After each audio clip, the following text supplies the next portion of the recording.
Viewers कैसे हैं आप? उम्मीद है खैरियत से होंगे। व्यूवर्स आज हम आपके लिए एक बड़ी बेहतरीन प्लॉट्स लेके आए हैं जिसकी चार दीवारी हुई है। आप देख सकते हैं ये साइड से भी गली आती है और ये मेन चौक वाली गली है। देखें काफ़ी खुली और बड़ी गली है। 30 फुट इसकी मेन ये गली है और 20-25 फुट ये इसकी गली है। और ये उस साइड से भी जी कॉर्नर है, ये जहाँ पे गाड़ी खड़ी, गाड़ी से आगे आप ये देख सकते हैं, आपको जूम करके दिखा रहे हैं।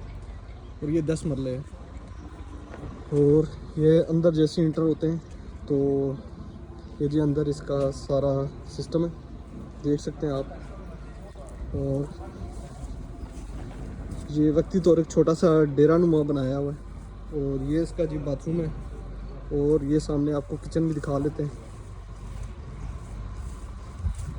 तो माशाल्लाह से 5.5 लाख रुपये मरले के हिसाब से ये ओवर है।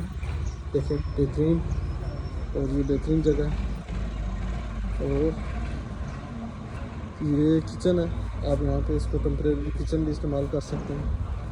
और उसके बाद ये आप सारा एरिया देखें तो इसके साथ एक रूम ये भी बना हुआ है माशाल्लाह से, बहुत ही ज़बरदस्त। और ये बजट के अंदर आने वाला जी है। अगर आप खरीदने में इंटरेस्टेड हैं तो हमारे दिए गए नंबर पर रब्ता करें। थैंक यू एवरीवन, अल्लाह हाफिज़, टेक केयर।